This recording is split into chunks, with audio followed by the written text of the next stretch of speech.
Hello there, this is part 4 of Lucy Letby, A Different Story, and the focus here is going to be on the police, Cheshire Police's involvement and their investigation, Operation Hummingbird, and how they conducted themselves in this matter.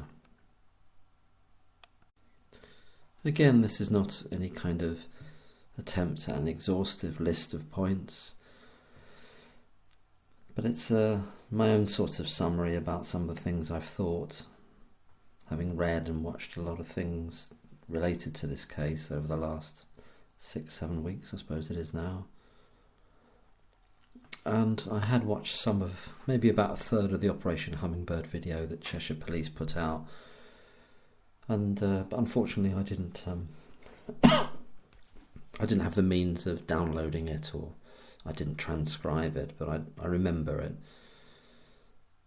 There was a lot that you could have drawn from that, I'm sure, that might have been additional material to make other points with, There was a lot to draw from. A lot of the points I'm going to read through now, I think, they're my opinion. They're my opinion, but some of them will have, will be able to easily be establishable as factual, but other ones are my opinion and my inferences that I've been drawing, and my suspicions as well, to be fair. So I'm going to just read through these points of summary in relation to the police.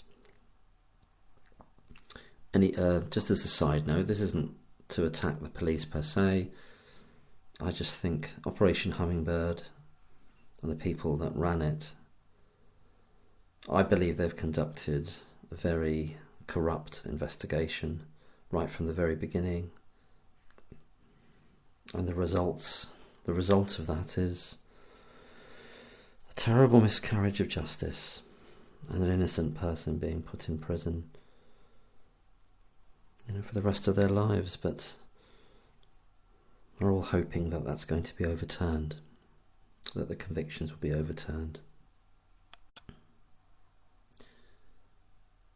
The police, so when I say the police, I mean Cheshire Police. I won't keep saying Cheshire Police, but that's what I mean when I'm saying this. And in particular, the officers of Operation Hummingbird. The police allowed the consultants, that's the gang of 4 consultants primarily, at the COCH, and Evans, Dr. Evans, if you will, to decide on the parameters and time frame of the investigation. It's clear that the consultants should have been treated as witnesses and even potential suspects. The police allowed a so-called expert with a very poor track record to insert himself into and corrupt the investigation further, i.e. Evans. The police constructed a pretense that they were operating an open investigation into all possibilities for the deaths and crashes, and if there was found to be no intended harm, then they would go in that direction, or if there was found to be intended harm, then they would consider all potential suspects. That's the pretense. That's what they wanted us to believe. But clearly they did neither of those things in actuality. They at no point considered another cause for the deaths and crashes other than the nurse that had been persecuted by the consultants since the summer of 2015. And they considered, nor did they investigate, no other cause for the deaths and crashes other than intended harm. And in this they were wholly directed by the gang of 4 consultants and Evans, or they allowed themselves to be directed. They weren't in charge of that investigation. Or it suited them, though. It suited them. The police pretended that their main expert, Evans, could find an alternative reason for the deaths and crashes, i.e. a bad bug in the water, in quotes, as stated by Detective Hughes in the Cheshire Police video, but they gave him no means of doing so. They knew he couldn't find a bad bug in the water. It was a complete nonsense that they would say that. It just shows the duplicitousness and the disingenuousness of the police operation, of the whole investigation. And indeed no means of doing so was even possible, as the events had happened 2 years prior. I mean, there could have been records of pathogen tests done at the time, but the hospital obviously hadn't done an investigation, any serious investigation at the time, which came up in the previous video I did about the management. Nobody took responsibility to look into that. So, this hope that was expressed in retrospect by Detective Hughes about a bad bug in the water was clearly a lie. It was a lie to give the impression that they had been acting in an impartial and non-corrupt manner. The police cherry-picked the persecuted nurse's private notes found in her home, and they twisted one page in particular of these many pages of notes into a so-called confession note. It clearly was never a confession note. Never at all. I mean, I think that is a form of perverting the course of justice, what they did, in my opinion. And yet the judge allowed this perversion to stand, which I believe means that he was perverting the course of justice as well, in the way it was represented to the jury.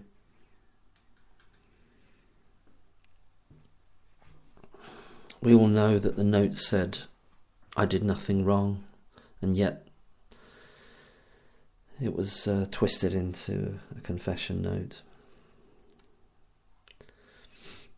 The police allowed their fraudulent expert to cherry-pick the cases to be investigated, i.e. only the ones where the persecuted nurse was on duty, Lucy Letby, and ignored the deaths and crashes where she was not on duty. The police had no independent concern for the deaths and crashes that occurred that could not be aligned to Lucy Letby because she was not on duty when they occurred. They didn't care about those cases, those deaths, those crashes. Those deaths and those crashes mattered not at all to the police. Neither did they matter to the consultants of the neonatal ward, nor, of course, to Evans. Now, this is a matter of my opinion, this following bit. The police, I believe, acted in collusion with the persecuting consultants and the fraudulent expert, Evans, in order to pin the deaths and crashes on the persecuted nurse, Lucy Letby. I suspect the police and or the consultants had prior communication with the fraudulent expert Evans to let him know who they were persecuting, i.e. the name, and that person was off the ward and was in a contained position. Well, we know that the police knew her name and they knew where she was.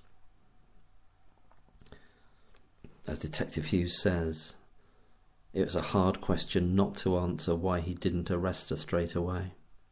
Didn't arrest Lucy Letby. It's my personal suspicion that the consultants, by some means or other, either directly from one of the Gang of Four or through some intermediary, had a prior communications with Dr. Evans in order to let them know who they suspected and what they suspected that person of, even before the police were involved. That's my suspicion. I can't prove it, but I think it's likely. I think it's very likely. And even if that didn't happen, I think they're all on the same page, as it were. Once the investigation gets started, they all know who is in the frame. They're all on the same page and working towards the same end. I believe the police acted in a corrupt manner throughout the investigation and the prosecution of the persecuted nurse, Lucy Letby. The police constructed they constructed, in collusion with their fraudulent experts and the bullying consultants, the rota assessment showing only the cherry-picked deaths and crashes that occurred when the persecuted nurse was on duty and ignored all the others. They knew what they were trying to achieve, and they achieved it by a matter of collusion. That's my belief. And that's corruption, and that's perverting the course of justice. And I think everyone concerned with doing that should go to prison for doing that. The police only focused on the persecuted nurse and on no one else, ever. They considered no one else, and they considered nothing else. Whatever Detective Hughes might say in the video, none of it rings true. He gives himself away when he talks about it being a difficult thing, difficult question not to answer. Why didn't arrest her? The corrupt police investigation, the officers did not consider a non-criminal cause for the deaths and crashes. They made no attempt to investigate this possibility. None at all, at any point at all. In effect, the police did not perform their own investigation at all. They simply allowed the bullying consultants and the fraudulent expert to direct all aspects of the investigation, its parameters, its scope, and to direct them, the police, solely to the person the consultants had already been persecuting and pointing a finger at since 2015, 2 years prior. The police had no independent interest or care whether the nurse persecuted by the consultants and deemed guilty by the fraudulent expert was in fact guilty or innocent. Nor did they have any independent interest or care whether crimes had happened at all, as long as they could achieve their kudos of finding a quote-unquote serial killer. All that mattered to the corrupt police in this investigation, while spending millions of pounds of public money, was whether they could make someone guilty, ensure someone's guilt, whether they were guilty or not, with the aid of their fraudulent expert. For the police it was about kudos, ego, extra and future budgets, glory, stats for solving crimes, future likelihood for promotion. It didn't matter to the police if crimes had really occurred or not, as long as their fraudulent expert gave them the green light. Justice wasn't served by Operation Hummingbird. It was traduced. It was traduced. The police had no sense of urgency or fear that an unknown murderer could strike again at any moment. Why? Well, why? The reason why is because they knew the person that the consultants had scapegoated was off the ward and contained in their eyes in a clerical job. From this we can deduce, I think fairly, that they never considered anyone else or anything else to blame for the deaths and crashes over 2015-2016. The police allowed a subset of crashes to be looked at by their fraudulent expert. This subset was chosen by the consultants who had been persecuting the nurse. These consultants should have been treated as witnesses, if not suspects. The police also allowed the late neonatal death in August 2016 to be ignored by their alleged expert. The police allowed the investigation parameters to extend only to the point in time that the persecuted nurse, Lucy Letby, was removed from the ward. Anything else that happened after July 2016 did not matter to the police, to the consultants, and certainly not to Evans. What the police should have done is that they should have ensured inquests into all the deaths and that those inquests should have been conducted by independent coroners such as those in Chester, rather than use a fraudulent, money-hungry, fake expert who was on their payroll. The police should have ensured the trusts themselves conducted investigations into the likelihood or otherwise of sepsis being the cause for most of the deaths. An investigation into the drainage issues at the COCH neonatal ward and how the leaking hospital wastewater may have spread pathogens throughout the ward over an extended period. Now, if they had done that, that would have been ensuring they were not focused solely on the persecuted nurse, nor solely focused on intended harm being the cause of the spike in deaths. That would have been doing that for real, not pretending to do it as they did. They didn't even pretend to do it. They just said that they were doing it. It was a complete chimera, a con job. The police, once the investigation had begun, where intended harm was a possibility at that point in time, not an actuality, just a possibility, they should have ensured the building and the drainage system, i.e. the neonatal ward, that 2-storey building, was kept in place as a possible crime scene and not allowed to be demolished, as it was circa 2020, i.e. before any trial that might ensue from the charges laid against Lucy Letby in 2020. I want to thank the commenter James Rigby for that point that he made in a comment to one of the videos earlier in this series. Excuse me. The fact the police were paying the fake expert for his findings, i.e. he was working for the police, corrupted the investigation in and of itself. The deaths should have been properly investigated by means of inquests and or a reassessment of all post-mortems undertaken and paid for by the Chester NHS Trust, not the police. The police conducted essentially a fake investigation with a fake expert at the instigation of bullying, scapegoating and persecuting consultants who only cared about their own jobs and status, and who were focused on one nurse as their victim since 2015. The police constructed bizarre and unfounded secret codes from Lucy Letby's diary and other notes in order to justify their eventual charges. They made up the most ridiculous and pseudo-psychological assertions, an utter embarrassment actually when you watch the Operation Hummingbird video. Embarrassing to watch, truly cringeworthy. And yet they got to court with that.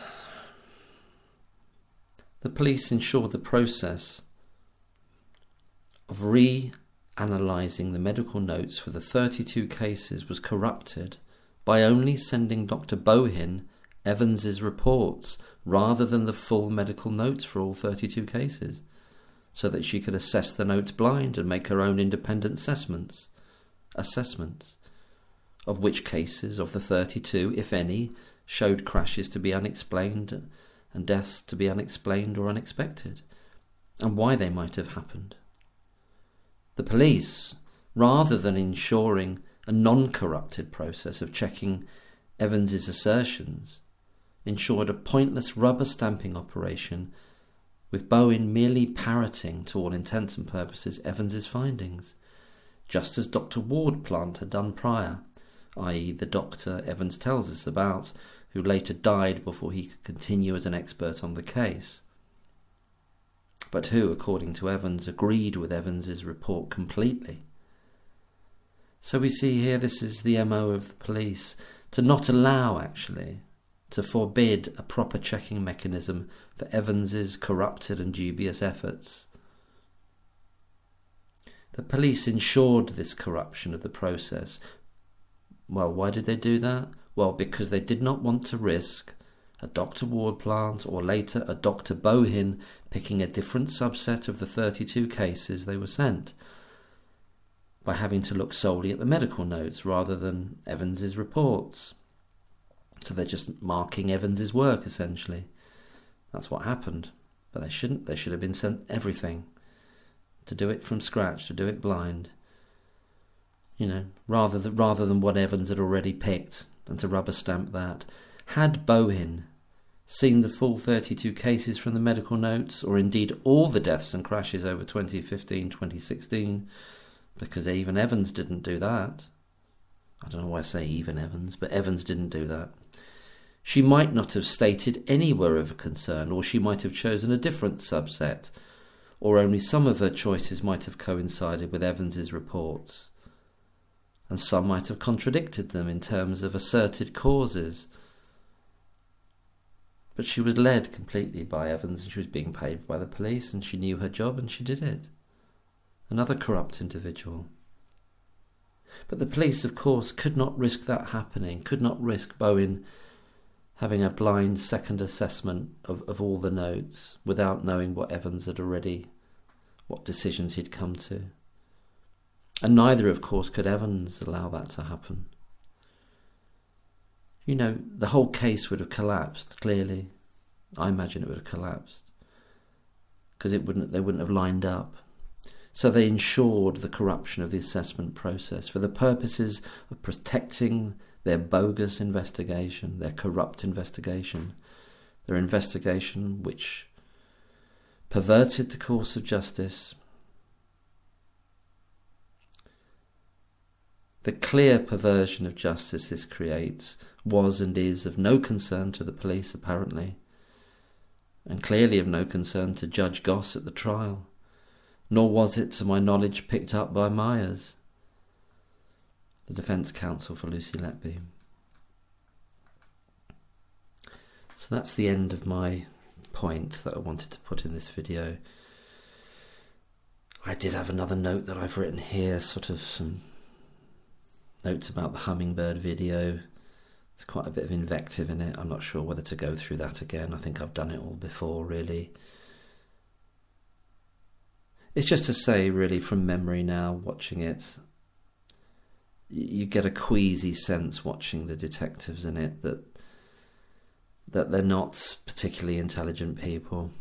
I'm not saying I'm just average myself, but these are not really intelligent people, to be honest. There's some absolutely absurd things being stated, especially by Detective Hughes, the SIO. I've already gone through some of those in some of the parodies and in other videos. I don't need to repeat those. But some of the drivel both he and the others come out with is utterly embarrassing, amateurish, foolish, but seemingly took in a great many people. There's an overall sense that, if these individuals had to judge the fairness or reality of any matter, you'd be in a very dangerous position as an innocent person if these individuals took an interest in you. I had a sense of them as being untrustworthy, corrupt by their actions, smug, arrogant, gullible, and in most cases stupid people who believe in their own pseudo skills with no imagination or critical thinking skills, which are necessary in that sort of work. And what they ended up being is an absolute menace to justice and truth. That's what the Operation Hummingbird is. It trashes justice, it trashes truth. It undermines the idea of a justice system altogether. I mean, I'm glad in some ways that horrible video's gone from the internet. They withdrew it because of the CPS statement. I couldn't have stomached watching any more of it, probably. It's my belief that once Lucy's convictions are overturned, that every one of those officers involved in that, and probably whoever heads up Cheshire Constabulary, they should be sacked, and no pension. And I think some of them should should serve a custodial sentence for perversion of the course of justice, as outlined above, for the reasons I give above.